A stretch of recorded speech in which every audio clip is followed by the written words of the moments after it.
Chapter 1 ब्रह्मांड एवं सौरमंडल। महाविस्फोट सिद्धांत बिग बैंग थ्योरी संबंधित है ब्रह्मांड की उत्पत्ति से। महाविस्फोट सिद्धांत बिग बैंग थ्योरी संबंधित है ब्रह्मांड की उत्पत्ति से। बिग बैंग सिद्धांत निम्नलिखित में से किसके उद्भव की व्याख्या करता है? ब्रह्मांड की। बिग बैंग सिद्धांत निम्नलिखित में से किसके उद्भव की व्याख्या करता है? ब्रह्मांड की। हमारी आकाश गंगा के केंद्र की परिक्रमा करने में सूर्य को समय लगता है 25 करोड़ वर्ष। हमारे आकाश गंगा की केंद्र की परिक्रमा करने में सूर्य को समय लगता है 25 करोड़ वर्ष।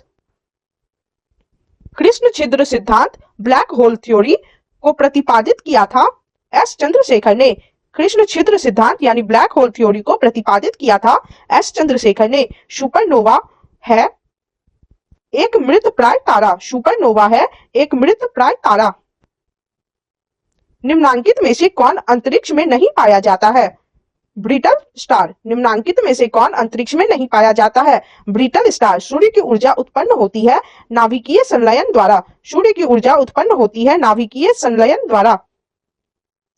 पृथ्वी ग्रह की संरचना में प्रवाल यानी मेंटल के नीचे कोर निम्नलिखित में से किस एक से बना है? लौह से। पृथ्वी ग्रह की संरचना में प्रवाल मेंटल के नीचे कोर यानी कोर निम्नलिखित में से किस एक से बना है? लौह से।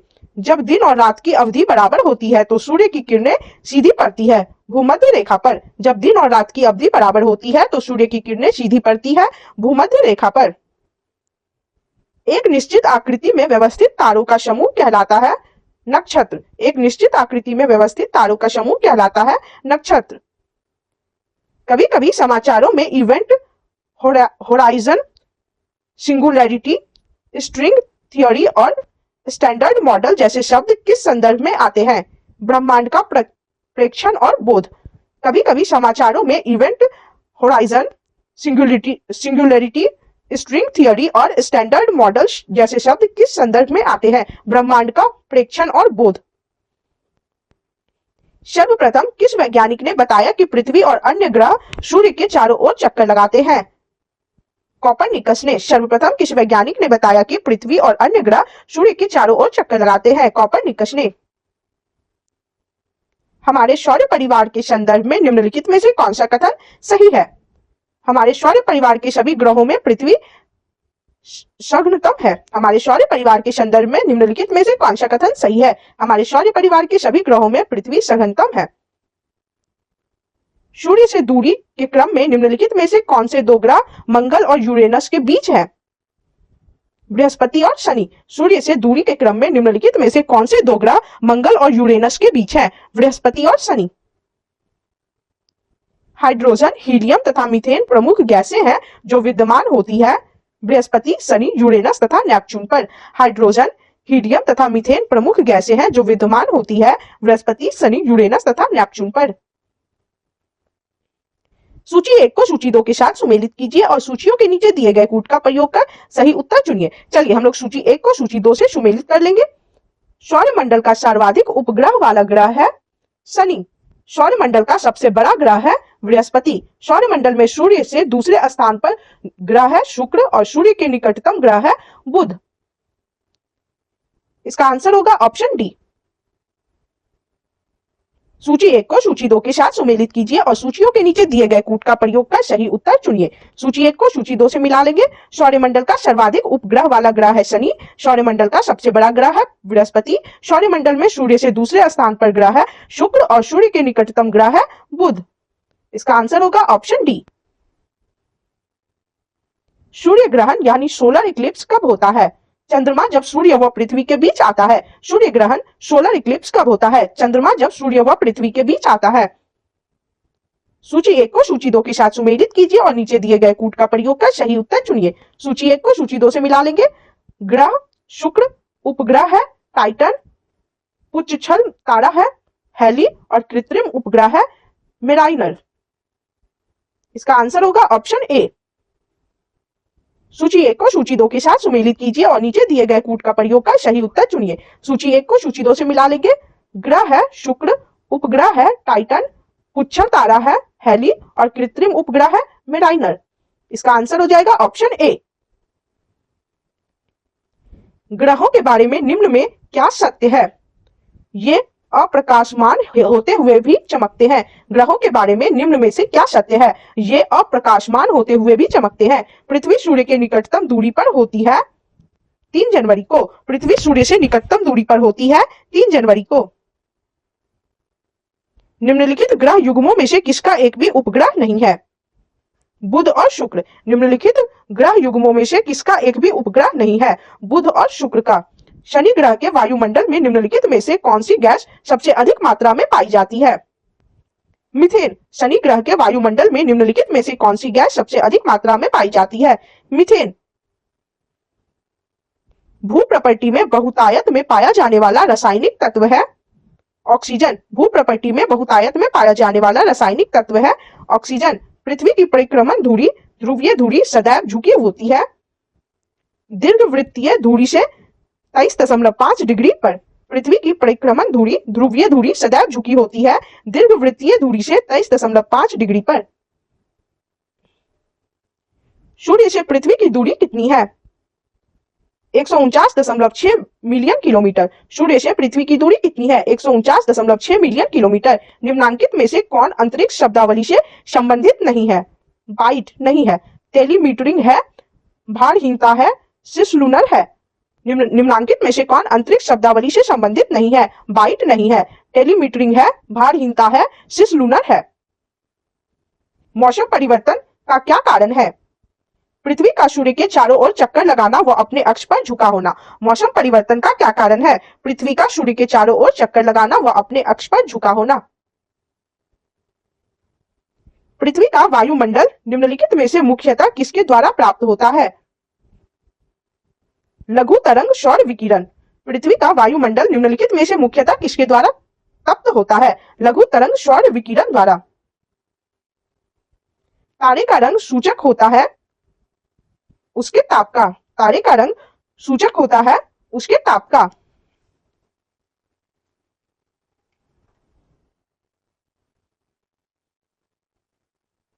मंगल पर जीवन की उपस्थिति के लिए निम्नलिखित में से कौन सी एक अवस्था सबसे सुसंगत है?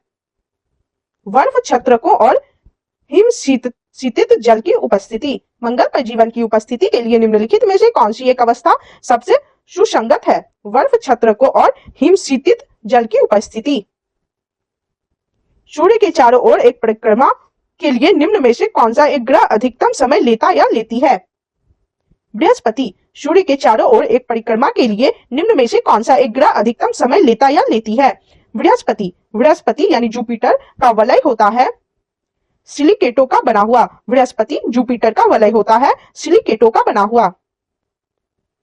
ब्रह्मांड में विस्फोटी तारा कहलाता है अभिनव तारा। ब्रह्मांड में विस्फोटी तारा कहलाता है अभिनव तारा। मानव ने चंद्रमा पर पहला कदम कब रखा? वर्ष 1969 में। मानव ने चंद्रमा पर पहला कदम कब रखा? वर्ष 1969 में। सूर्य से बढ़ती दूरी के अनुसार ग्रहों का निम्न में से कौन सा क्रम सही है? बुध, शुक्र, पृथ्वी और मंगल। सूर्य से बढ़ती दूरी के अनुसार ग्रहों का निम्न में से कौन सा क्रम सही है? बुध, शुक्र, पृथ्वी और मंगल। किसी स्थान का मानक समय स्टैंडर्ड टाइम निर्धारित करने का आधार होता है प्रधान मध्याह्न रेखा। किसी स्थान का मानक समय स्टैंडर्ड टाइम निर्धारित करने का आधार होता है प्रधान मध्याह्न रेखा। पूर्ण सूर्य ग्रहण के समय सूर्य का कौन सा भाग दिखाई देता है? किरीट, कोरोना। पूर्ण सूर्य ग्रहण के समय सूर्य का कौन सा भाग दिखाई देता है? किरीट, कोरोना। चंद्र ग्रहण लूनर इक्लिप्स कब होता है? जब पृथ्वी सूर्य और चंद्रमा के बीच आ जाती है। चंद्र ग्रहण लूनर इक्लिप्स कब होता है? जब पृथ्वी सूर्य और चंद्रमा के बीच आ जाती है। सौरमंडल में क्षुद्र ग्रह एस्टेरॉइड छोटे खगोलीय पिंड है। ये जिन ग्रहों के मध्य पाए जाते हैं वे हैं मंगल और बृहस्पति। सौरमंडल में क्षुद्र ग्रह एस्टेरॉइड छोटे खगोलीय पिंड है। ये जिन ग्रहों के मध्य पाए जाते हैं वे हैं मंगल और बृहस्पति। हेल-बॉप किसका नाम है? पुच्छल तारा का। हेल-बॉप किसका नाम है? पुच्छल तारा का। निम्नलिखित में से किनके बीच की औसत दूरी को खगोलीय एकक यानी एस्ट्रोनॉमिकल यूनिट कहा जाता है? पृथ्वी तथा सूर्य। निम्नलिखित में से किनके बीच की औसत दूरी को खगोलीय एकक एस्ट्रोनॉमिकल यूनिट कहा जाता है? पृथ्वी तथा सूर्य। ग्रहों की गति का नियम किसने प्रतिपादित किया? केपलर ने। ग्रहों की गति का नियम किसने प्रतिपादित किया? केपलर ने। जब किसी वस्तु को पृथ्वी से चंद्रमा पर ले जाया जाता है तो उसका भार घट जाता है। जब किसी वस्तु को पृथ्वी से चंद्रमा पर ले जाया जाता है तो उसका भार घट जाता है। श्याम विवर्त ब्लैक होल होता है। सिमट गया तारा। श्याम विवर्त ब्लैक होल होता है। सिमट गया तारा। रात्रि के समय आकाश में दिखने वाला सबसे चमकीला तारा है सीरियस। रात्रि के समय आकाश में दिखने वाला सबसे चमकीला तारा है सीरियस। चैप्टर 2 अक्षांश व देशांतर रेखाएं लैटिट्यूड एंड लॉन्गिट्यूड लाइंस। भूमध्य रेखा से उत्तर या दक्षिण किसी दिए गए स्थान की कोणीय दूरी क्या कहलाती है? अक्षांश। भूमध्य रेखा से उत्तर या दक्षिण किसी दिए गए स्थान की कोणीय दूरी क्या कहलाती है? अक्षांश। निम्नलिखित महाद्वीपों में से कहां से 23 इंटीग्रल 1/2 डिग्री उत्तरी अक्षांश कर्क रेखा नहीं गुजरती है? दक्षिण अफ्रीका। निम्नलिखित महाद्वीपों में से कहां से 23 इंटीग्रल 1/2 डिग्री उत्तरी अक्षांश कर्क रेखा नहीं गुजरती है? दक्षिण अमेरिका। यदि एक प्रेक्षक तारों को क्षितिज से लंबवत उठते देखता है तो वह अवस्थित होता है विषुवत रेखा पर। यदि एक प्रेक्षक तारों को क्षितिज से लंबवत उठते देखता है तो वह अवस्थित होता है विषुवत रेखा पर। वह काल्पनिक रेखा जो पृथ्वी को दो भागों में बांटती है क्या कहलाती है? भूमध्य रेखा। वह काल्पनिक रेखा जो पृथ्वी को दो भागों में बांटती है क्या कहलाती है? भूमध्य रेखा। मकर रेखा अथवा 23 इंटीग्रल 1/2 डिग्री दक्षिण अक्षांश वृत्त निम्नलिखित में से कहां से होकर गुजरती है? उपयुक्त सभी यानी नामीबिया, बोत्सवाना, दक्षिण Africa, Mozambique, Madagascar, Australia, Paraguay, Brazil, French Polynesia और फ्रांस। मकर रेखा अथवा 23 इंटीग्रल 1/2 डिग्री दक्षिण अक्षांश वृत्त निम्नलिखित में से कहां से होकर गुजरती है? उपयुक्त सभी में से यानी नामीबिया, बोत्सवाना, दक्षिण Africa, Mozambique, Madagascar, Australia, Paraguay, Brazil, French Polynesia, France. इन सभी से होकर गुजरती है। दोनों ध्रुवों को जोड़ने वाली एक काल्पनिक रेखा जो भूमध्य रेखा को समकोण पर प्रतिच्छेद करती है क्या कहलाती है? देशांतर। दोनों ध्रुवों को जोड़ने वाली एक काल्पनिक रेखा जो भूमध्य रेखा को समकोण पर प्रतिच्छेद करती है क्या कहलाती है? देशांतर। दो अक्षांश रेखाओं के बीच की दूरी लगभग होती है 111 किलोमीटर। दो अक्षांश रेखाओं के बीच की दूरी लगभग होती है 111 किलोमीटर। अक्षांश भूपृष्ठ पर भूमध्य रेखा के उत्तर या दक्षिण में एक बिंदु की कोणीय दूरी है जो भूमध्य रेखा से मापी जाती है। अक्षांश भूपृष्ठ पर भूमध्य रेखा के उत्तर या दक्षिण में एक बिंदु की कोणीय दूरी है जो भूमध्य रेखा से मापी जाती है। दो देशांतर रेखाओं के बीच की दूरी निम्न में से किस नाम से जानी जाती है? गोड़े। दो देशांतर रेखाओं के बीच की दूरी निम्न में से किस नाम से जानी जाती है? गोड़े। वह अक्षांश रेखा जिस पर सदैव दिन व रात की अवधि समान रहती है भूमध्य रेखा। वह अक्षांश रेखा जिस पर सदैव दिन और रात की अवधि समान रहती है भूमध्य रेखा। निम्नलिखित में से कौन सा कथन असत्य है? देशांतर रेखाओं की कुल संख्या 180 है। निम्नलिखित में से कौन सा कथन असत्य है? देशांतर रेखाओं की कुल संख्या 180 है। पृथ्वी के उत्तरी ध्रुव एवं दक्षिणी ध्रुव को मिलाने वाली रेखा क्या कहलाती है? देशांतर रेखा। पृथ्वी के उत्तरी ध्रुव एवं दक्षिणी ध्रुव को मिलाने वाली रेखा क्या कहलाती है? देशांतर रेखा। 49 डिग्री नॉर्थ अक्षांश किस किस के बीच सीमांकन करता है? अमेरिका और कनाडा। 49 डिग्री नॉर्थ अक्षांश किस किस के बीच सीमांकन करता है? अमेरिका और कनाडा। 1 डिग्री देशांतर की सर्वाधिक दूरी कहां पर होगी? विषुवत रेखा पर। 1 डिग्री देशांतर की सर्वाधिक दूरी कहां पर होगी? विषुवत रेखा पर। कुल अक्षांश समांतरों की संख्या कितनी है? 179। कुल अक्षांश समांतरों की संख्या कितनी है? 179। विषुवत रेखा के समानांतर कल्पित रेखाएं क्या कहलाती है? अक्षांश रेखाएं। विषुवत रेखा के समानांतर कल्पित रेखाएं क्या कहलाती है? अक्षांश रेखाएं। प्रधान मध्याह्न रेखा प्राइम मेरिडियन किस स्थान से होकर गुजरती है? ग्रीनविच। प्रधान मध्याह्न रेखा प्राइम मेरिडियन किस स्थान से होकर गुजरती है? ग्रीनविच। निम्नलिखित में से कौन सा कथन असत्य है? किसी भी स्थान की प्रधान याम्योत्तर से कोणीय दूरी को उस स्थान का अक्षांश कहा जाता है। निम्नलिखित में से कौन सा कथन असत्य है? किसी भी स्थान की प्रधान याम्योत्तर से कोणीय दूरी को उस स्थान का अक्षांश कहा जाता है। यह कथन असत्य है। विषुवत रेखा से ध्रुवों की ओर जाने पर अक्षांश रेखाओं के बीच की दूरी में आंशिक रूप से आंशिक रूप से वृद्धि होती है, यह कथन सत्य है। विषुवत रेखा एक वृहत वृत्त है, यह भी सत्य है। सभी देशांतर रेखाएं वृहत वृत्त है, यह कथन भी सत्य है। मकर रेखा निम्न में से किस देश से होकर नहीं गुजरती है? फिलीपींस। मकर रेखा निम्न में से किस देश से होकर नहीं गुजरती है? फिलीपींस से नहीं गुजरती है। दक्षिण अफ्रीका, अर्जेंटीना और चिली से होकर गुजरती है। भूमध्य रेखा निम्नलिखित में से किस देश से होकर नहीं गुजरती है? मैक्सिको से नहीं गुजरती है। कीनिया, इंडोनेशिया और ब्राजील से गुजरती है। भूमध्य रेखा निम्नलिखित में से किस देश से होकर नहीं गुजरती है? मैक्सिको से नहीं गुजरती है। कीनिया, इंडोनेशिया और ब्राजील से गुजरती है। निम्नलिखित नगरों में से कौन सा एक भूमध्य रेखा के सर्वाधिक निकट है? सिंगापुर। निम्नलिखित नगरों में से कौन सा एक भूमध्य रेखा के सर्वाधिक निकट है? सिंगापुर। निम्नलिखित में से किन देशों के समूह में से भूमध्य रेखा गुजरती है? कोलंबिया, केन्या तथा इंडोनेशिया। निम्नलिखित में से किन देशों के समूह से भूमध्य रेखा गुजरती है? कोलंबिया, केन्या तथा इंडोनेशिया। कर्क रेखा ट्रॉपिक ऑफ कैंसर कहां से नहीं गुजरती है?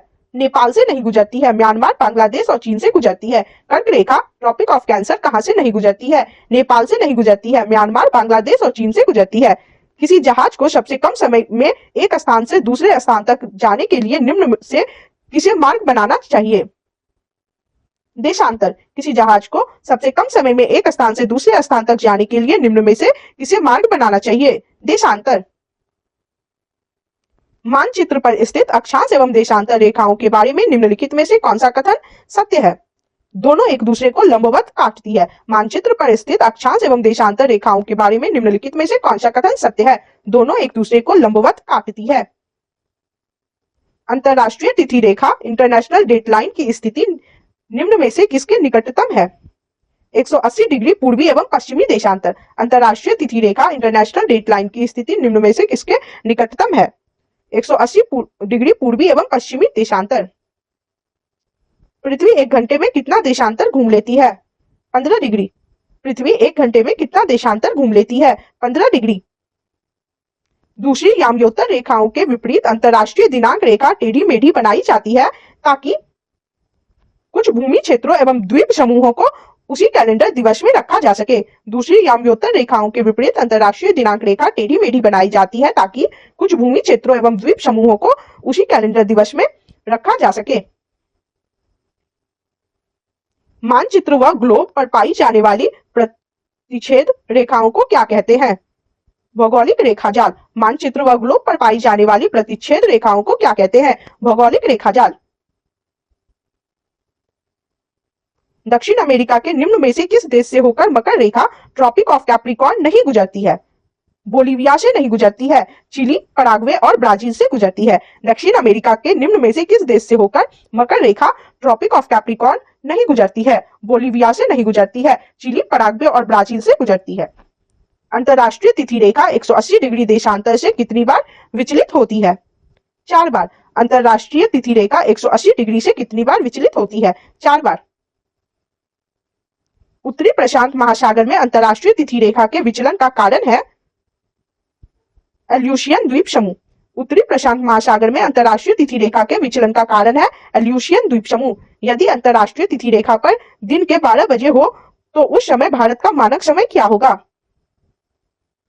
5:30 बजे शाम। यदि अंतरराष्ट्रीय तिथि रेखा पर दिन के 12 बजे हो तो उस समय भारत का मानक समय क्या होगा? 5:30 बजे शाम। भारत का प्रामाणिक समय किस देशांतर से लिया गया है? 82 इंट्रीगर 1/2 डिग्री ईस्ट। भारत का प्रामाणिक समय किस देशांतर से लिया गया है? 82 इंट्रीगर 1/2 डिग्री ईस्ट। भारत का प्रामाणिक समय इंडियन स्टैंडर्ड टाइम किस स्थान से निश्चित किया जाता है? प्रयागराज। भारत का प्रामाणिक समय इंडियन स्टैंडर्ड टाइम किस स्थान से निश्चित किया जाता है? प्रयागराज से। 0 डिग्री अक्षांश और 0 डिग्री देशांतर अवस्थित है अटलांटिक महासागर में। 0 डिग्री अक्षांश और 0 डिग्री देशांतर अवस्थित है अटलांटिक महासागर में। पृथ्वी को कितने समय कटिबंधों में बांटा जा सकता है? 24। पृथ्वी को कितने समय कटिबंधों में बांटा जा सकता है? 24। अंतरराष्ट्रीय दिनांक रेखा कहां से होकर गुजरती है? 180 डिग्री से। अंतरराष्ट्रीय दिनांक रेखा कहां से होकर गुजरती है? 180 डिग्री से। अंतरराष्ट्रीय तिथि रेखा बिल्कुल सीधी नहीं है क्योंकि इनका कारण है कुछ देशों के विभिन्न भागों के दिन एवं समय को एक समान रखना। अंतरराष्ट्रीय तिथि रेखा बिल्कुल सीधी नहीं है क्योंकि इसका कारण है कुछ देशों के विभिन्न भागों के दिन एवं समय को एक समान रखना। पृथ्वी पर वार्षिक तापांतर एनुअल रेंज ऑफ टेम्परेचर किस अक्षांश पर न्यूनतम होता है? भूमध्य रेखा पर। पृथ्वी पर वार्षिक तापांतर एनुअल रेंज ऑफ टेम्परेचर किस अक्षांश पर न्यूनतम होता है? भूमध्य रेखा पर। अंतरराष्ट्रीय तिथि रेखा के संबंध में निम्नलिखित में से कौन सा कथन असत्य है? 75 डिग्री उत्तरी अक्षांश पर यह रेखा पश्चिम की ओर मोड़ी गई है, यह कथन असत्य है। यह एक काल्पनिक रेखा है, यह सत्य है। बेरिंग सागर में यह रेखा पश्चिम की ओर मोड़ी गई है, यह सही है। न्यूजीलैंड एवं फिजी द्वीप समूह को एक साथ रखने के लिए दक्षिणी प्रशांत महासागर में यह रेखा पूर्व की ओर मोड़ी गई है, यह कथन भी सही है। अंतरराष्ट्रीय तिथि रेखा के संबंध में निम्नलिखित में से कौन सा कथन असत्य है? 75 डिग्री उत्तरी अक्षांश पर यह रेखा पश्चिम की ओर मोड़ी गई है, यह कथन असत्य है। यह एक काल्पनिक रेखा है, यह सत्य है। बेरिंग सागर में यह रेखा पश्चिम की ओर मोड़ी गई है, यह भी सत्य है। न्यूजीलैंड एवं फिजी द्वीप समूह को एक साथ रखने के लिए दक्षिणी प्रशांत महासागर में यह रेखा पूर्व की ओर मोड़ी गई है, यह कथन भी सत्य है। विषुव इक्विनॉक्स वर्ष के दो काल जब दिन और रात बराबर होते हैं 21 मार्च व 23 सितंबर को। विषुव इक्विनॉक्स वर्ष के दो काल जब दिन और रात बराबर होते हैं 21 मार्च व 23 सितंबर को। किसी एक क्षण निम्नलिखित नगरों में से दिए एक में घड़ी का समय अन्य तीन नगरों की घड़ी के समयों के समान नहीं होता। Addis Ababa, Ethiopia. किसी एक क्षण निम्नलिखित नगरों में से दिए गए एक में घड़ी का समय अन्य तीन नगरों की घड़ी के समयों के समान नहीं होता। Addis Ababa, Ethiopia.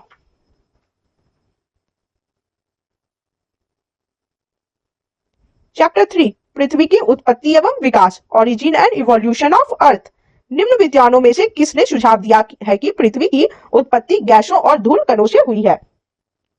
ओ स्मिड। निम्न में विद्वानों में से किसने सुझाव दिया है कि पृथ्वी की उत्पत्ति गैसों और धूल कणों से हुई है? ओ स्मिड। कार्बोनिफेरस युग में विश्व में संपूर्ण महाद्वीप आपस में मिले हुए थे, यह किसकी मान्यता है? वेगनर की। कार्बोनिफेरस युग में विश्व में संपूर्ण महाद्वीप आपस में मिले हुए थे, यह किसकी मान्यता है? वेगनर की। पृथ्वी की आयु निर्धारित करने में निम्नलिखित में से कौन सी विधि का प्रयोग करते हैं? Uranium dating. पृथ्वी की आयु निर्धारित करने में निम्नलिखित में से कौन सी विधि का प्रयोग करते हैं? Uranium dating. पृथ्वी की आंतरिक संरचना के संबंध में सर्वाधिक महत्वपूर्ण जानकारी का स्रोत क्या है? भूकंप विज्ञान। पृथ्वी की आंतरिक संरचना के संबंध में सर्वाधिक महत्वपूर्ण जानकारी का स्रोत क्या है? भूकंप विज्ञान। पृथ्वी की सबसे ऊपरी परत के लिए सर्वप्रथम श्योर शब्द का प्रयोग किसने किया? श्वेस ने। पृथ्वी की सबसे ऊपरी परत के लिए सर्वप्रथम श्योर शब्द का प्रयोग किसने किया? श्वेस ने। राजस्थान मरुस्थल अथवा थार मरुस्थल निम्नलिखित में किसका विस्तार है?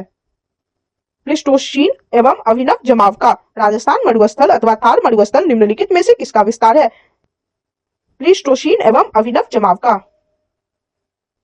महान हिमयुग द ग्रेट आइस एज का संबंध किससे है? प्लीस्टोसीन काल से। महान हिमयुग द ग्रेट आइस एज का संबंध किससे है? प्लीस्टोसीन काल से। निम्नलिखित महाद्वीपों में से कौन सा गोंडवाना लैंड का भाग नहीं था? उत्तरी अमेरिका। निम्नलिखित महाद्वीपों में से कौन सा गोंडवाना लैंड का भाग नहीं था? उत्तरी अमेरिका। निम्न घटनाओं पर विचार कीजिए। उपरोक्त घटनाओं को पृथ्वी पर उनके उत्पन्न होने के कालानुक्रम अनुसार व्यवस्थित कीजिए तथा नीचे दिए गए कूट में से सही उत्तर का चयन कीजिए।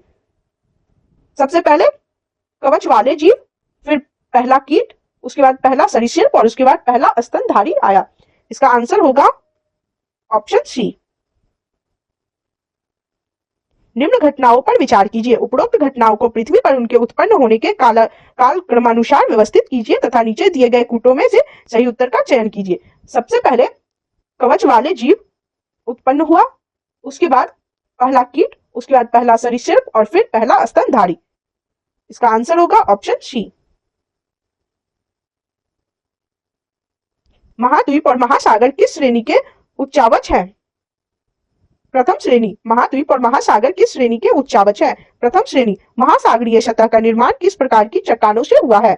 बेसाल्ट। महासागरीय सतह का निर्माण किस प्रकार की चट्टानों से हुआ है? बेसाल्ट। निम्न कालों में से किसे प्रायः लघु हिमकाल माना गया है? 1650 से 1870 ईस्वी। निम्न कालों में से किस प्रायः लघु हिमकाल माना गया है? 1650 से 1870 ईस्वी तक। पृथ्वी के धरातल के कितने प्रतिशत भाग पर महाद्वीपों का विस्तार पाया जाता है? 29.2। पृथ्वी के धरातल के कितने प्रतिशत भाग पर महाद्वीपों का विस्तार पाया जाता है? 29.2%। डायनासोर का काल आज से कितने वर्ष पहले था? 18 करोड़ वर्ष पूर्व। डायनासोर का काल आज से कितने वर्ष पहले था? 18 करोड़ वर्ष पूर्व। पृथ्वी पर मूलतः एक ही विशाल भूखंड था जिसे कहते हैं गोंडवाना लैंड। पृथ्वी पर मूलतः एक ही विशाल भूखंड था जिसे कहते हैं गोंडवाना लैंड। निम्नलिखित में से कौन सा सही सुमेलित नहीं है? ग्रहाणु परिकल्पना रासगण। निम्नलिखित में से कौन सा सही सुमेलित नहीं है? ग्रहाणु परिकल्पना रासगण। मिश्रित धातुओं और सिलिकेटों से बनी धरती की परत कहलाती है शियोल। मिश्रित धातुओं और सिलिकॉट से बनी धरती की परत कहलाती है शियोल। धरातल के भूगर्भ की ओर जाने पर गहराई के साथ तापमान वृद्धि की दर क्या है? 1 डिग्री सेल्सियस प्रति 32 मीटर। धरातल के भूगर्भ की ओर जाने पर गहराई के साथ तापमान वृद्धि की दर क्या है? 1 डिग्री सेल्सियस प्रति 32 मीटर। वलन क्रिया फोल्डिंग किसका परिणाम है? पर्वत निर्माणकारी बल का। वलन क्रिया फोल्डिंग किसका परिणाम है? पर्वत निर्माणकारी बल। गहराई में वृद्धि के अनुसार महाद्वीपीय भूपटल की विभिन्न परतों का सही क्रम है परतदार ग्रेनाइट बेसॉल्ट। गहराई में वृद्धि के अनुसार महाद्वीपीय भूपटल की विभिन्न परतों का सही क्रम है परतदार ग्रेनाइट बेसॉल्ट। निम्न में से किसको व्हाइट ऑफ द अर्थ कहा जाता है? मेंटल। निम्न में से किसको व्हाइट ऑफ द अर्थ कहा जाता है? मेंटल। पृथ्वी के केंद्र में पाया जाने वाला चुंबकीय पदार्थ है निकेल। पृथ्वी के केंद्र में पाया जाने वाला चुंबकीय पदार्थ है निकेल। निम्नलिखित में से कौन सा कथन असत्य है? महासागरीय भूपटल की तुलना में महाद्वीपीय भूपटल का घनत्व अधिक है। यह कथन असत्य है। निम्नलिखित में से कौन सा कथन असत्य है? महासागरीय भूपटल की तुलना में महाद्वीपीय भूपटल का घनत्व अधिक है। यह कथन असत्य है। भूपटल यानी क्रस्ट की औसत मोटाई लगभग 33 किलोमीटर है। यह सही है। महाद्वीपीय भाग में भूपटल की मोटाई अधिक है जबकि महासागरीय भाग में यह छिछला है। यह कथन सत्य है। महाद्वीपीय भूपटल मुख्यतः ग्रेनाइट चट्टानों से निर्मित है। यह कथन भी सत्य है। गुटेनबर्ग असंबद्धता गुटेनबर्ग डिसकंटिन्यूटी पृथ्वी के किन दो परतों के बीच है? मेंटल और कोर। गुटेनबर्ग असंबद्धता गुटेनबर्ग डिसकंटिन्यूटी पृथ्वी के किन दो परतों के बीच है? मेंटल और कोर के बीच। मोह असंबद्धता मोह डिसकंटिन्यूटी स्थित है क्रस्ट तथा मेटल के बीच। मोह असंबद्धता मोह डिसकंटिन्यूटी स्थित है क्रस्ट और मेटल के बीच। प्लेट विवर्तनिक सिद्धांत प्लेट टेक्टोनिक थ्योरी का प्रतिपादन किसने किया था? हैरी हैश ने। प्लेट विवर्तनिक सिद्धांत प्लेट टेक्टोनिक थ्योरी का प्रतिपादन किसने किया था? Harry hash. भूगर्भ में तापमान वृद्धि का कारण है उपयुक्त दोनों यानी दबाव और रेडियो सक्रिय पदार्थों का विखंडन। भूगर्भ में तापमान वृद्धि का कारण है उपयुक्त दोनों यानी दबाव और रेडियो सक्रिय पदार्थों का विखंडन। पृथ्वी के कुल द्रव्यमान का लगभग कितना प्रतिशत मेंटल में पाया जाता है? 68%। पृथ्वी के कुल द्रव्यमान का लगभग कितना प्रतिशत मेंटल में पाया जाता है? 68%। पृथ्वी के कोर में किस तत्व की प्रधानता होती है? लोहा और निकेल। पृथ्वी के कोर में किस तत्व की प्रधानता होती है? लोहा और निकेल। चैप्टर 4 भूकंप ज्वालामुखी एवं चट्टानें अर्थक्वेक वोल्केनो एंड रॉक्स। मोह स्केल से निम्नलिखित में से किसका मापन किया जाता है? चट्टानों की कठोरता का। मोह स्केल से निम्नलिखित में से किसका मापन किया जाता है? चट्टानों की कठोरता का। निम्नलिखित में से कौन सा कारण चट्टानों के रूपांतरण के लिए उत्तरदायी नहीं है? अपरदन। निम्नलिखित में से कौन सा कारण चट्टानों के रूपांतरण के लिए उत्तरदायी नहीं है? अपरदन। निम्नलिखित को सुमेलित कीजिए। सूची 1 को सूची 2 से मिलान करेंगे।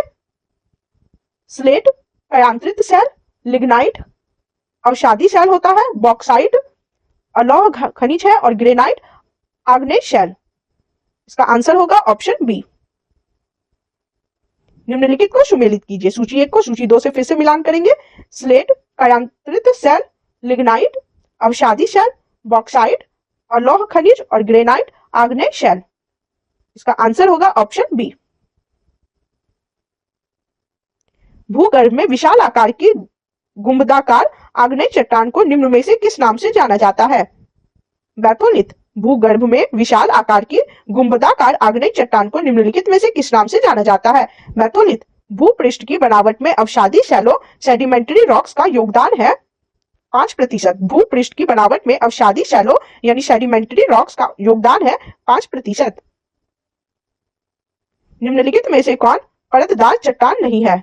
स्लेट। निम्नलिखित में से कौन परतदार चट्टान नहीं है? स्लेट। निम्नलिखित में से किसे प्राथमिक चट्टानों यानी प्राइमरी रॉक्स की श्रेणी में रखा जाता है?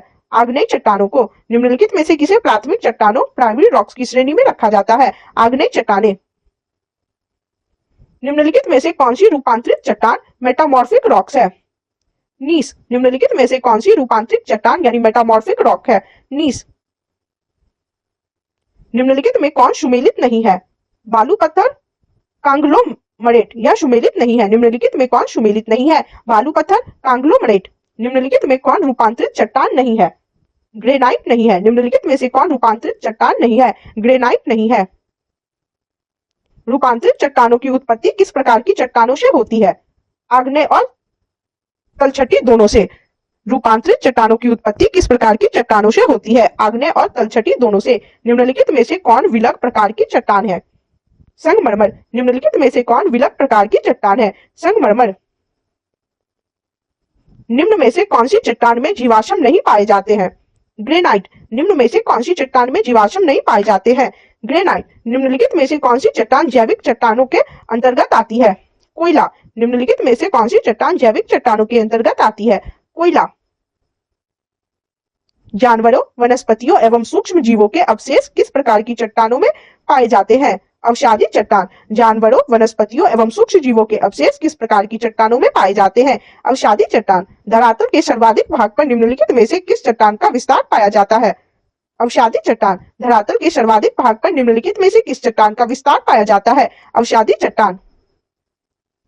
पृथ्वी के आंतरिक भाग में किस चट्टान का निर्माण अधिक ऊष्मा और दबाव से हुआ है? कायांतरित चट्टान। पृथ्वी के आंतरिक भाग में किस चट्टान का निर्माण अधिक ऊष्मा और दबाव से हुआ है? कायांतरित चट्टान। कोयला यानी कोल किस चट्टान में पाया जाता है? परतदार चट्टान। कोयला, कोल किस चट्टान में पाया जाता है? परतदार चट्टान। पेट्रोलियम खनिज तेल किन चट्टानों में पाया जाता है?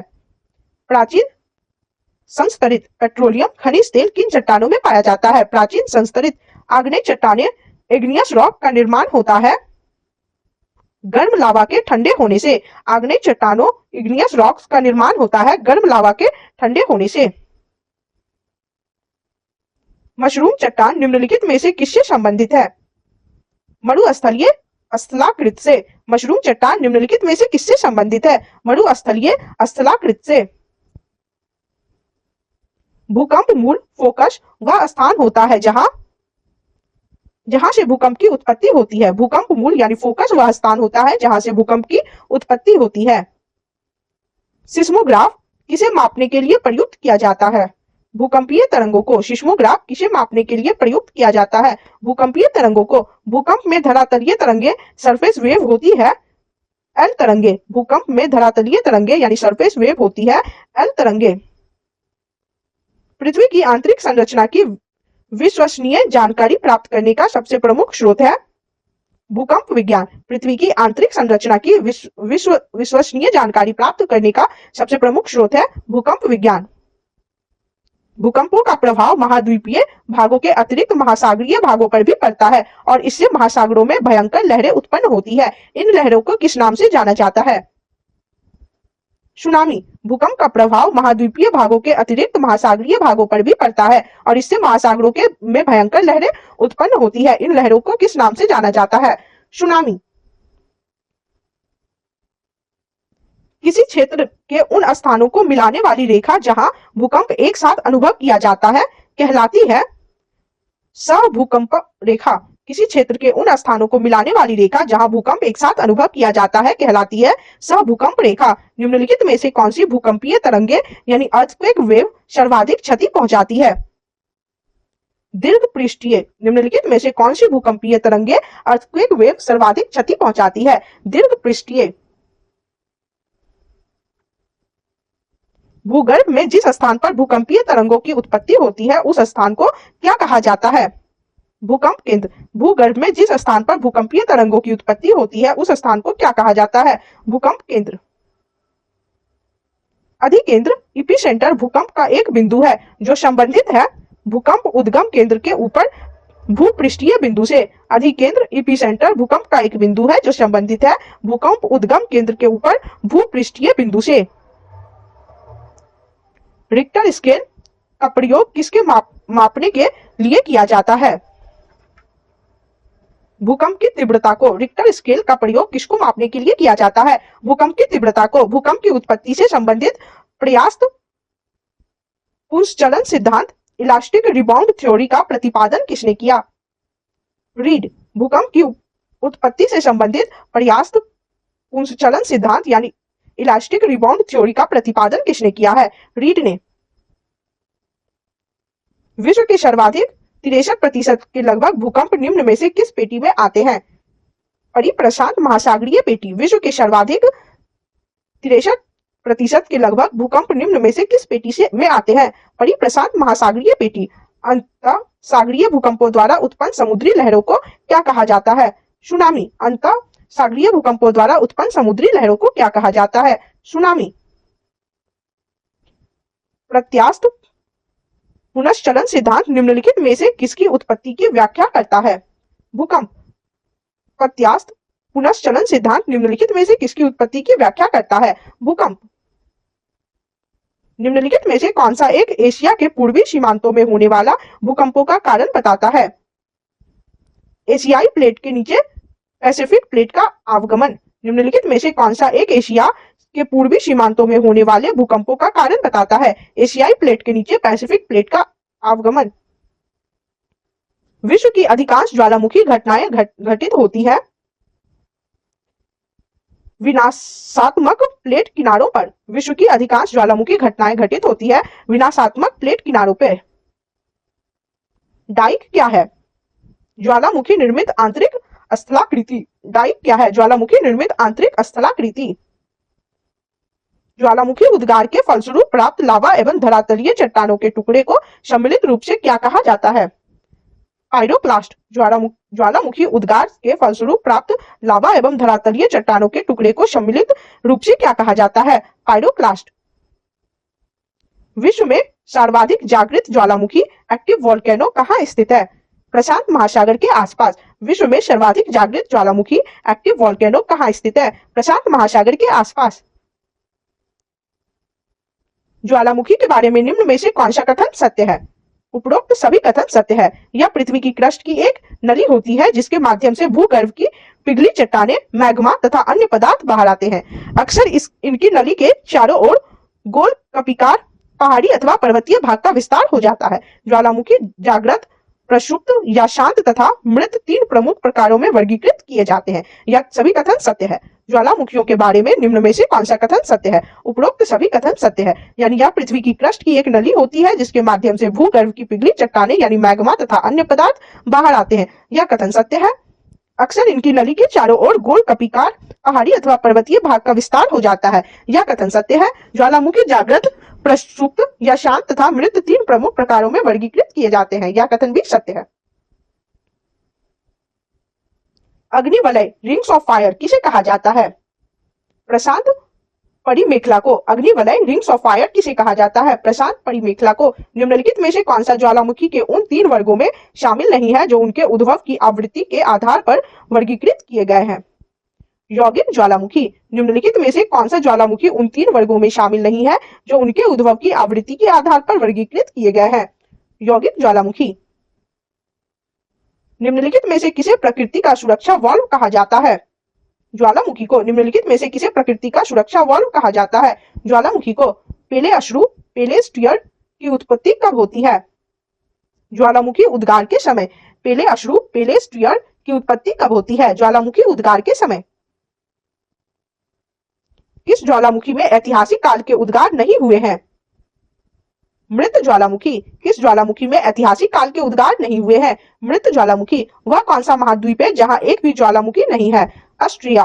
वह कौन सा महाद्वीप है जहां एक भी ज्वालामुखी नहीं है? ऑस्ट्रेलिया।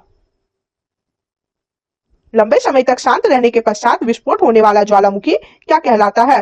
सुषुप्त ज्वालामुखी। लंबे समय तक शांत रहने के पश्चात विस्फोट होने वाला ज्वालामुखी क्या कहलाता है? सुषुप्त ज्वालामुखी।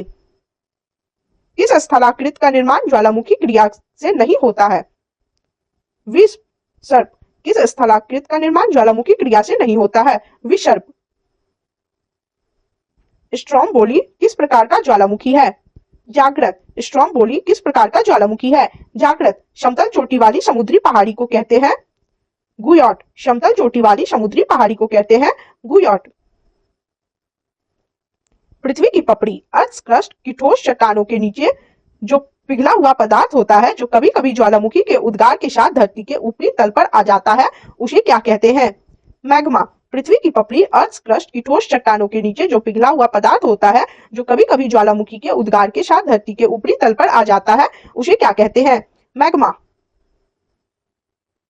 क्रेटर तथा काल्डोरा स्थलाकृतियां निम्नलिखित में से किससे संबंधित है? ज्वालामुखी क्रिया से। क्रेटर तथा काल्डेरा स्थलाकृतियां निम्नलिखित में से किससे संबंधित है? ज्वालामुखी क्रिया से। निम्नलिखित में से किस प्रकार के ज्वालामुखी की आकृति गोभी के फूल जैसी होती है? वल्केनियन तुल्य की। निम्नलिखित में से किस प्रकार के ज्वालामुखी की आकृति गोभी के फूल जैसी होती है? वल्केनियन तुल्य। ज्वालामुखी के उद्गार के समय निकलने वाली गैस में जलवाष्प की मात्रा कितनी होती है?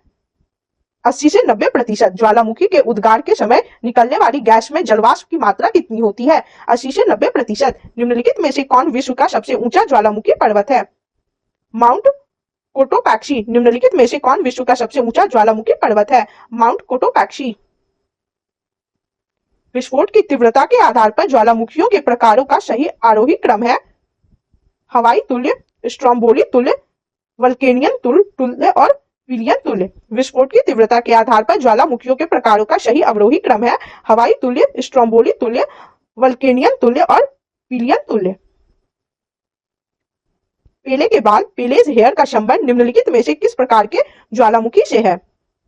हवाई तुल्य। पेले के बाल पेलेज हेयर का संबंध निम्नलिखित में से किस प्रकार के ज्वालामुखी से है? हवाई तुल्य से। निम्नलिखित में से कौन मृत ज्वालामुखी एक्सटिंक्ट वोल्केनो नहीं है? मोना लोआ। निम्नलिखित में से कौन मृत ज्वालामुखी एक्सटिंक्ट वोल्केनो नहीं है? मोना लोआ।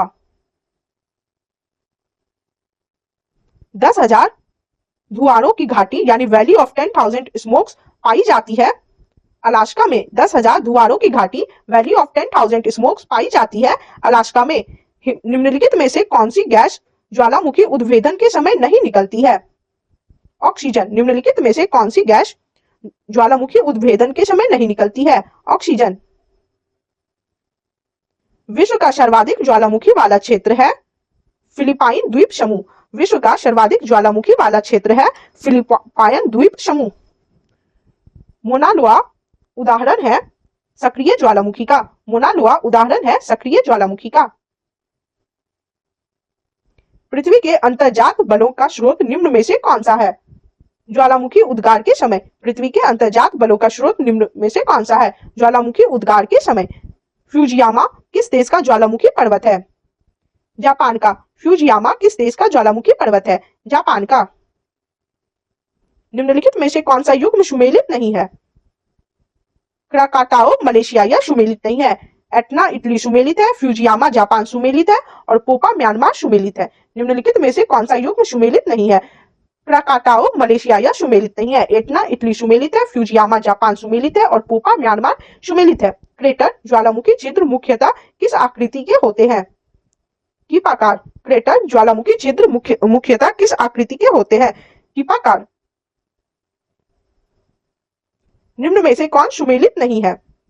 निष्क्रिय ज्वालामुखी एटना या सुमेलित नहीं है। शांत ज्वालामुखी देमबंद सुमेलित है। जागृत ज्वालामुखी स्ट्रोम्बोली सुमेलित है। प्रक्षुब्ध ज्वालामुखी क्राकाटोआ सुमेलित है। निम्न में से कौन सा सुमेलित नहीं है? निष्क्रिय ज्वालामुखी एटना या सुमेलित नहीं है। शांत ज्वालामुखी देमबंद है। जागृत ज्वालामुखी स्ट्रोम्बोली है। प्रक्षुब्ध ज्वालामुखी क्राकाटोआ है। विश्व का सर्वाधिक सक्रिय ज्वालामुखी यानी एक्टिव वोल्केनो है किलायू। विश्व का सर्वाधिक सक्रिय ज्वालामुखी एक्टिव वोल्केनो है किलायू। निम्नलिखित में से किस प्रकार के ज्वालामुखी को पिलियन तुल्य ज्वालामुखी भी कहा जाता है? विषुवियस तुल्य निम्नलिखित में से किस प्रकार के ज्वालामुखी को पिलियन तुल्य ज्वालामुखी भी कहा जाता है? विषुवियस तुल्य। हाल के दिनों में सबसे विनाशकारी ज्वालामुखियों में से एक किलायु ज्वालामुखी रहा है। यह कहाँ स्थित है? हवाई द्वीप पर। हाल के दिनों में सबसे विनाशकारी ज्वालामुखियों में से एक किलायु ज्वालामुखी रहा है। यह कहाँ स्थित है? हवाई द्वीप पर। निम्नलिखित में से किसे भूमध्य सागर का लाइट हाउस कहते हैं? यानी lighthouse of the Mediterranean sea कहते हैं। सिसिली का स्ट्रोम्बोली को निम्नलिखित में से किसे भूमध्य सागर का लाइट हाउस यानी lighthouse of the Mediterranean sea कहते हैं? सिसिली का स्ट्रोम्बोली। विश्व के अधिकांश सक्रिय ज्वालामुखी पाए जाते हैं नवीन मोरदार पर्वतीय क्षेत्रों में। विश्व के अधिकांश सक्रिय ज्वालामुखी पाए जाते हैं नवीन मोरदार पर्वतीय क्षेत्रों में। निम्नलिखित में से किस प्रकार के ज्वालामुखी में सर्वाधिक विस्फोटक उद्गार होता है? पिलियन तुल्य। निम्नलिखित में से किस प्रकार के ज्वालामुखी में सर्वाधिक विस्फोटक उद्गार होता है? पिलियन तुल्य। आग्नेय चट्टानों के लिए निम्नलिखित में कौन सा कथन सत्य है? वे क्रिस्टलीय तथा अक्रिस्टलीय दोनों होते हैं। आग्नेय चट्टानों के लिए निम्नलिखित में से कौन सा कथन सत्य है? वे क्रिस्टलीय तथा अक्रिस्टलीय दोनों होती है। निम्नलिखित में से कौन सा युग्म सुमेलित नहीं है? एटना कनाडा यह सुमेलित नहीं है। माउंट रेनियर संयुक्त राज्य अमेरिका सुमेलित है। पेरिकुटीन मैक्सिको सुमेलित है। ताल फिलीपींस सुमेलित है। निम्नलिखित में से कौन सा युग्म सुमेलित नहीं है? एटना कनाडा सुमेलित नहीं है। माउंट रेनियर संयुक्त राज्य अमेरिका सुमेलित है। पेरिकुटीन मैक्सिको सुमेलित है। ताल फिलीपींस सुमेलित है।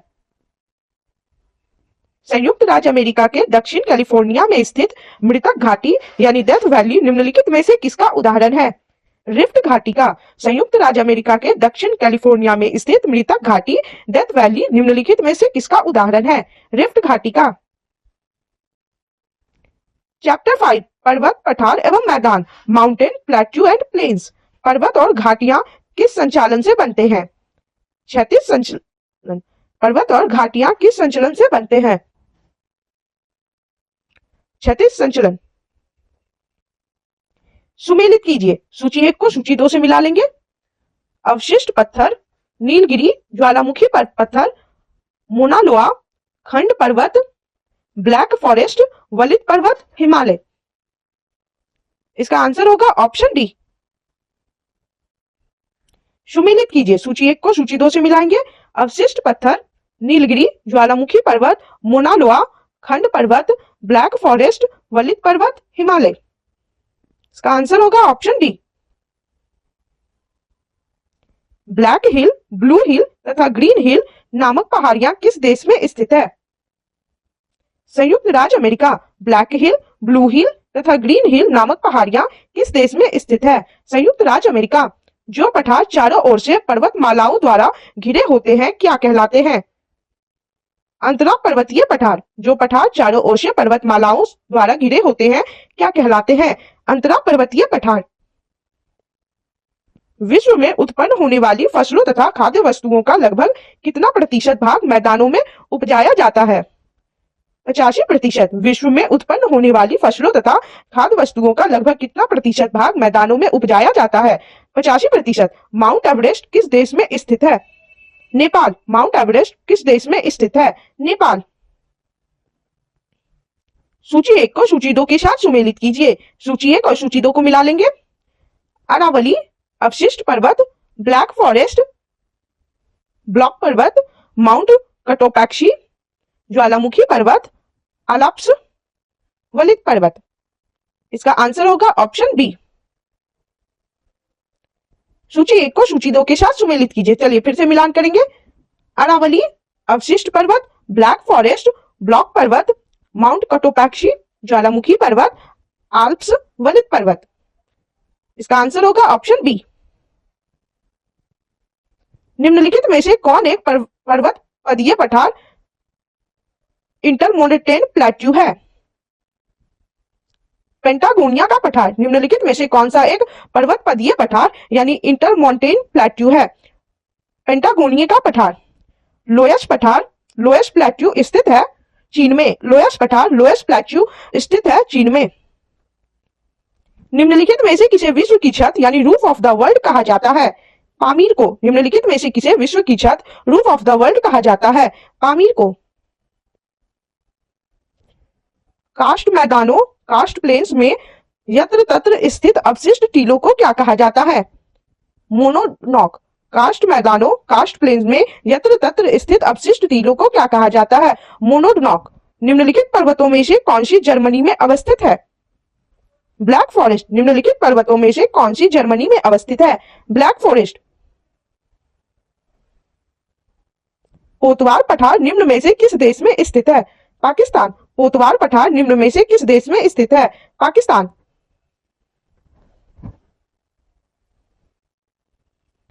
स्थल मंडल लिथोस्फीयर के कुल क्षेत्रफल के कितने प्रतिशत भाग पर पर्वतों का विस्तार पाया जाता है?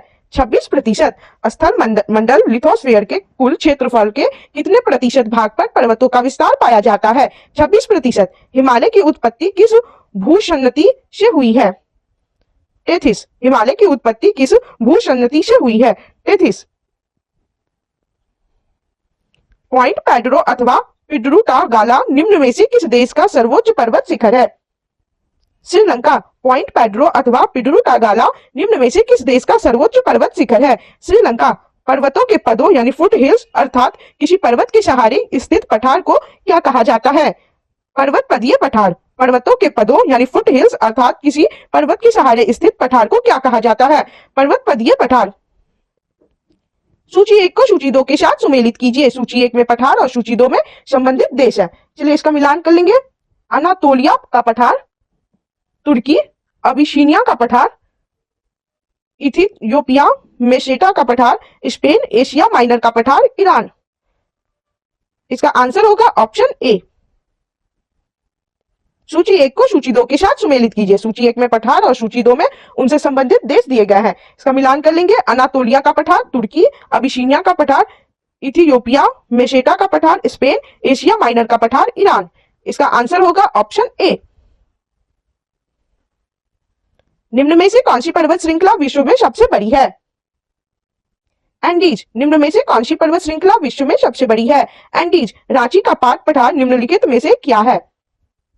एक उत्थित पैनी प्लेन। रांची का पाट पठार निम्नलिखित में से क्या है? एक उत्थित पैनी प्लेन।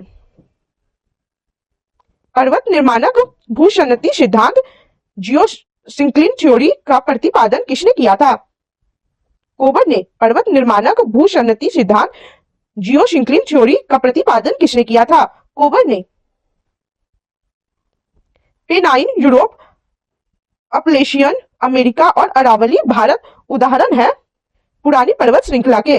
पेनाइन जो यूरोप में है, अपलेशियन जो अमेरिका में है और अरावली जो भारत में है उदाहरण है पुरानी पर्वत श्रृंखला के। हिमालय पर्वत श्रृंखला किसका उदाहरण है? वलित पर्वत का। हिमालय पर्वत श्रृंखला किसका उदाहरण है? वलित पर्वत का। निम्न में से कौन विश्व के नवीन वलित पर्वत का उदाहरण प्रस्तुत करता है? आल्प्स। निम्न में से कौन विश्व के नवीन वलित पर्वत का उदाहरण प्रस्तुत करता है? आल्प्स। दक्षिणी आल्प्स पर्वत श्रेणी कहाँ स्थित है? न्यूजीलैंड में। दक्षिणी आल्प्स पर्वत श्रेणी कहाँ स्थित है? न्यूजीलैंड में। स्थल मंडल के कुल क्षेत्रफल के कितने प्रतिशत भाग पर पठार का विस्तार पाया जाता है? 33%। स्थल मंडल के कुल क्षेत्रफल के कितने प्रतिशत भाग पर पठार का विस्तार पाया जाता है? 33%।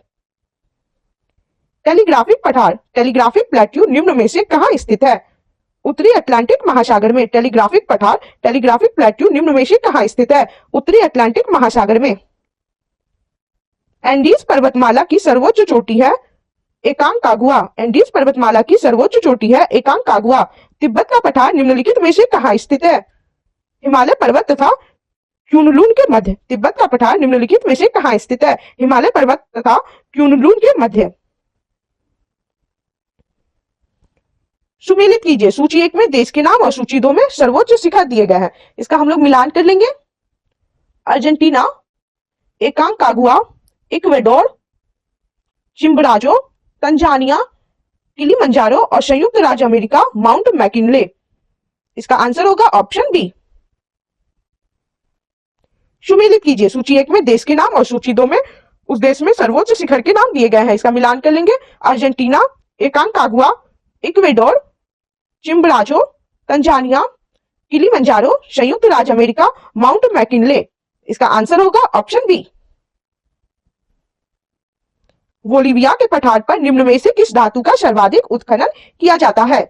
3 बोलिविया के पठार पर निम्न में से किस धातु का सर्वाधिक उत्खनन किया जाता है? टीन का। उत्तरी पश्चिमी चीन का लोयश मैदान किस प्रकार के जमाव से बना है? रेत व धूल कणों के जमाव से। उत्तरी पश्चिमी चीन का लोयश मैदान किस प्रकार के जमाव से बना है? रेत व धूल कणों के जमाव से। फ्रांस तथा स्पेन के बीच सीमा बनाने वाला पर्वत है? पिरेनीज। फ्रांस तथा स्पेन के बीच सीमा बनाने वाला पर्वत है पिरेनीज। निम्नलिखित में से किस स्थल रूप को सभ्यता का पालन यानी क्रेडल ऑफ सिविलाइजेशन कहा जाता है? मैदान। निम्नलिखित में से किस स्थल रूप को सभ्यता का पालन क्रेडल ऑफ सिविलाइजेशन कहा जाता है? मैदान को। संप्रदाय मैदान पेनिप्लेन का निर्माण किसके द्वारा किया जाता है? नदी। संप्रदाय मैदान पेनिप्लेन का निर्माण किसके द्वारा किया जाता है? नदी के द्वारा। निम्नलिखित पर्वतों में से कौन राइन नदी के किनारे अवस्थित है? Black forest. निम्नलिखित पर्वतों में से कौन राइन नदी के किनारे अवस्थित है? Black forest. पर्वतों की उत्पत्ति से संबंधित रेडियो सक्रियता सिद्धांत रेडियो एक्टिविटी थ्योरी का प्रतिपादन किसने किया है? जॉली ने। पर्वतों की उत्पत्ति से संबंधित रेडियो सक्रियता सिद्धांत रेडियो एक्टिविटी थ्योरी का प्रतिपादन किसने किया है? जॉली ने। कौन सा पर्वत महाद्वीपीय विभाजक कॉन्टिनेंटल के रूप में जाना जाता है? रॉकीज। कौन सा पर्वत महाद्वीपीय विभाजक कॉन्टिनेंटल के रूप में जाना जाता है? रॉकीज। निम्नलिखित में से किस पठार को अंतर पर्वतीय पठार की श्रेणी में नहीं रखा जाता है? छोटा नागपुर का पठार को। निम्नलिखित में से किस पठार को अंतर पर्वतीय पठार की श्रेणी में नहीं रखा जाता है? छोटा नागपुर का पठार। विश्व का सर्वाधिक ऊंचा पठार निम्नलिखित में से कौन सा है? तिब्बत का पठार। विश्व का सर्वाधिक ऊंचा पठार निम्नलिखित में से कौन सा है? तिब्बत का पठार। पठारी क्षेत्रों में निम्न में कौन सा खनिज नहीं पाया जाता है? खनिज तेल। पठारी क्षेत्रों में निम्न में से कौन सा खनिज नहीं पाया जाता है? खनिज तेल। निम्नलिखित युग्मों में से कौन सा एक सही सुमेलित है? भौगोलिक लक्षण और प्रदेश में कौन से सही सुमेलित है देखेंगे। एटलस पर्वत उत्तर पश्चिमी अफ्रीका यह सही है। निम्नलिखित युग्मों में से कौन सा एक सही सुमेलित है? एटलस पर्वत उत्तर पश्चिमी अफ्रीका यह सही है। हडसन मोहक घाटी हडसन मोहक वैली स्थित है कनाडा में। हडसन मोहक घाटी हडसन मोहक वैली स्थित है कनाडा में। एटलस पर्वत किस युग की पर्वत निर्माणकारी घटना से संबंधित है? टर्शियरी। एटलस पर्वत किस युग की पर्वत निर्माणकारी घटना से संबंधित है? टर्शियरी। निम्न पर्वतों में से कौन टर्शियरी पर्वतीकरण का परिणाम नहीं है? अपलेशियन। निम्न पर्वतों में से कौन टर्शियरी पर्वतीकरण का परिणाम नहीं है? अपलेशियन।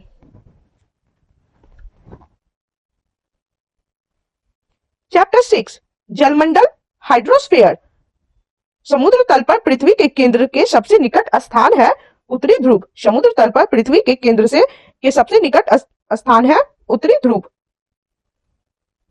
हमारे जलमंडल का सबसे बड़ा भाग है प्रशांत महासागर। हमारे जलमंडल का सबसे बड़ा भाग है प्रशांत महासागर। पृथ्वी की सतह का वह भाग जो पानी से ढका है लगभग 2/3। पृथ्वी की सतह का वह भाग जो पानी से ढका है लगभग 2/3। 90 डिग्री ईस्ट रीज 90 डिग्री ईस्ट रीज कहां पर स्थित है? हिंद महासागर में। 90 डिग्री ईस्ट रीज कहां पर स्थित है? हिंद महासागर। महासागरीय नितल का सबसे विस्तृत भाग कौन सा है? गहरे सागरीय मैदान। महासागरीय नितल का सबसे विस्तृत भाग कौन सा है? गहरे सागरीय मैदान। निम्नलिखित सागरों का पश्चिम से पूर्व सही क्रम है? भूमध्य सागर कला सागर कैस्पियन सागर और अरल सागर। निम्नलिखित सागरों का पश्चिम से पूर्व सही क्रम है? भूमध्य सागर फिर कला सागर फिर कैस्पियन सागर और फिर अरल सागर। बरमुडा त्रिभुज बरमुडा ट्रायंगल किस महासागर में अवस्थित है? पश्चिमी उत्तरी अटलांटिक महासागर। बरमुडा त्रिभुज बरमुडा ट्रायंगल किस महासागर में अवस्थित है? पश्चिमी उत्तरी अटलांटिक महासागर। मग्न तटों का सर्वाधिक विस्तार किस महासागर में है? अटलांटिक महासागर। मग्न तटों का सर्वाधिक विस्तार किस महासागर में है? अटलांटिक महासागर। निम्नलिखित सागरों में से किसमें तट रेखा नहीं है? सारगैसो सागर। निम्नलिखित सागरों में से किसमें तट रेखा नहीं है? सारगैसो सागर। हिंद महासागर में सागर धाराओं की नियमित दिशा में परिवर्तन के लिए निम्नलिखित कारकों में से कौन सा एक उत्तरदायी है? हिंद महासागर में मॉनसूनी प्रवाह पाया जाता है। हिंद महासागर में सागर धाराओं की नियमित दिशा में परिवर्तन के लिए निम्नलिखित कारकों में से कौन सा एक उत्तरदायी है? हिंद महासागर में मॉनसूनी प्रवाह पाया जाता है। निम्नलिखित में से कौन सा सबसे गहरा सागर है? दक्षिणी चीन सागर निम्नलिखित में से कौन सा सबसे गहरा सागर है? दक्षिणी चीन सागर। निम्नलिखित में से कौन सा देश युग्म अरल सागर के किनारे है? Kazakhstan, Uzbekistan. निम्नलिखित में से कौन सा देश युग्म अरल सागर के किनारे है? Kazakhstan, Uzbekistan.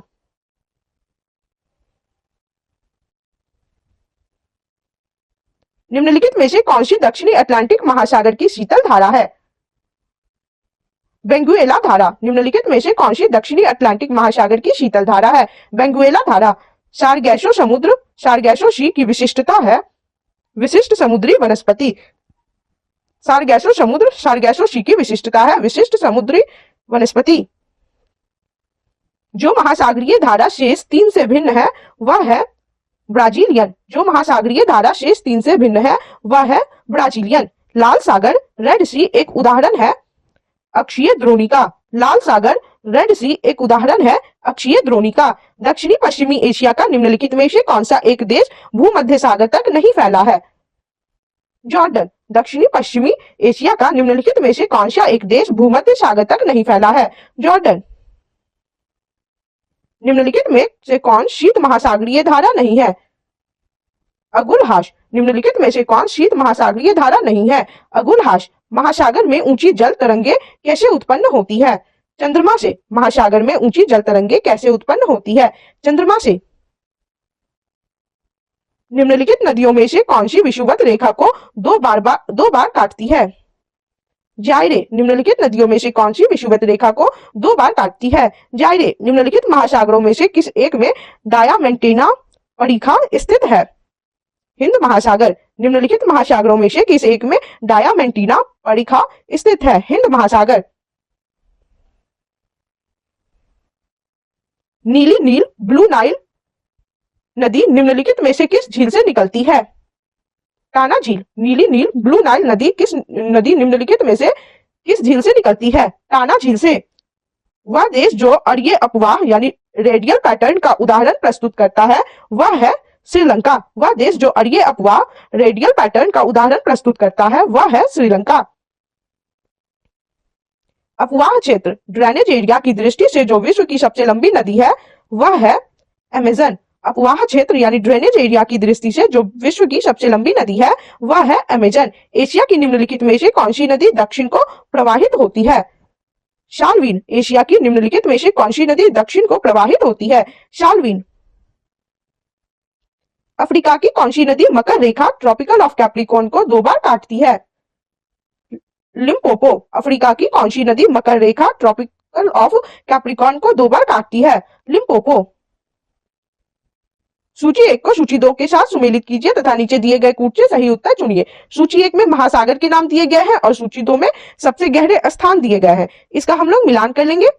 प्रशांत महासागर, मैरियाना ट्रेंच, अटलांटिक महासागर, प्यूर्टोरिको ट्रेंच, हिंद महासागर, जावा ट्रेंच और आर्कटिक महासागर में यूरेशियन बेसिन है। इसका आंसर होगा ऑप्शन बी। सूची 1 को सूची 2 से सुमेलित कीजिए तथा नीचे दिए गए कूट से सही उत्तर चुनिए। सूची 1 में महासागर और सूची 2 में वहां के सबसे गहरे स्थान के नाम दिए गए हैं। इसका हम लोग मिलान कर लेंगे। प्रशांत महासागर, मेरियाना ट्रेंच, अटलांटिक महासागर, प्यूर्टोरिको ट्रेंच, हिंद महासागर, जावा ट्रेंच और आर्कटिक महासागर यूरेशियन बेसिन। इसका आंसर होगा ऑप्शन बी। सिर और आमू दरिया नदियां गिरती है अरल सागर में। सिर और आमू दरिया नदियां गिरती है अरल सागर में। एशिया की सबसे लंबी नदी है यांगटी शिकोंग। एशिया की सबसे लंबी नदी है यांगटी शिकोंग। निम्न में से किसका सुमेल नहीं है? वियना वोल्गा। निम्न में से किसका सुमेल नहीं है? वियना वोल्गा। महावेली गंगा एक नदी है श्रीलंका की। महावेली गंगा एक नदी है श्रीलंका की। सूची 1 को सूची 2 से सुमेलित कीजिए और सूचियों के अंत में दिए गए कूट से सही उत्तर चुनिए। सूची 1 में नदियों के नाम और सूची 2 में वह नदी कहां प्रवाहित होती है वह दिए गए हैं। इसका हम लोग मिलान कर लेंगे।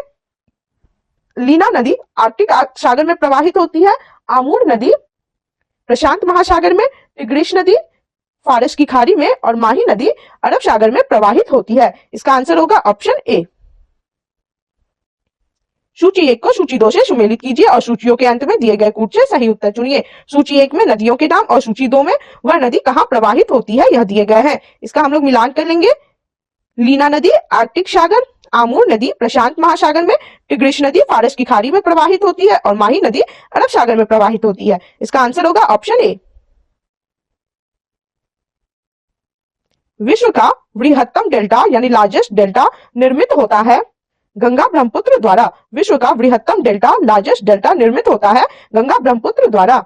निम्नलिखित में से कौन सा युग्म सही सुमेलित नहीं है? इंसेलबर्ग हिमनद यह सही सुमेलित नहीं है। निम्नलिखित में से कौन सा युग्म सही सुमेलित नहीं है? इंसेलबर्ग हिमनद सही सुमेलित नहीं है। निम्नलिखित नदियों और उन शहरों का मेल मिलाइए जिसमें से होकर ये नदियां बह रही है और नीचे दिए गए कूट की सहायता से सही उत्तर का चयन कीजिए। शहर और उनमें बहने वाली नदियों के नाम है, इनका हम लोग मिलान कर लेंगे। रॉटरडैम, राइन नदी, पेरिस, शीन नदी, बुडापेस्ट, डेन्यूब नदी और वाशिंगटन पोटोमैक नदी। इसका आंसर होगा ऑप्शन सी। निम्नलिखित नदियों और उन शहरों का मेल मिलाइए जिनमें से होकर ये नदियां बह रही है और नीचे दिए गए कूट की सहायता से सही उत्तर का चयन कीजिए। शहर और उनमें बहने वाली नदियों, इनका मिलान कर लेंगे। रॉटरडैम में राइन नदी बहती है, पेरिस में शीन नदी, बुडापेस्ट में डेन्यूब नदी बहती है और वाशिंगटन में पोटोमैक नदी। इसका आंसर होगा ऑप्शन सी। निम्नलिखित में से कौन सी राजधानी डेन्यूब नदी पर स्थित नहीं है? रोम नहीं है, बेलग्रेड, बुडापेस्ट और वियना है। निम्नलिखित में से कौन सी राजधानी डेन्यूब नदी पर स्थित नहीं है? रोम स्थित नहीं है। ग्रैंड कैनियन है एक खड्ड यानी गॉर्ज। ग्रैंड कैनियन है एक खड्ड यानी गॉर्ज। चीसा पानी गॉर्ज स्थित है नेपाल में। चीसा पानी गॉर्ज स्थित है नेपाल में। दक्षिण अमेरिका की सबसे बड़ी नदी है अमेजन। दक्षिण अमेरिका की सबसे बड़ी नदी है अमेजन। निम्नलिखित में से कौन सा महासागरीय धारा हिंद महासागर से संबंधित है? अगुलहास धारा। निम्नलिखित में से कौन सा महासागरीय धारा हिंद महासागर से संबंधित है? अगुलहास धारा। महासागरों में जलधाराओं के बहने का कारण है उपयुक्त सभी, यानी वायु दाब पर हवाएं, पृथ्वी का परिभ्रमण और गुरुत्वाकर्षण, भूमध्य रेखीय व ध्रुवीय प्रदेशों के आसमान तापमान के कारण, यह सभी कारण है। महासागरों में जलधाराओं के बहने का कारण है उपयुक्त सभी, यानी वायु दाब और हवाएं, पृथ्वी का परिभ्रमण और गुरुत्वाकर्षण, भूमध्य रेखीय व ध्रुवीय प्रदेशों के आसमान तापमान के कारण।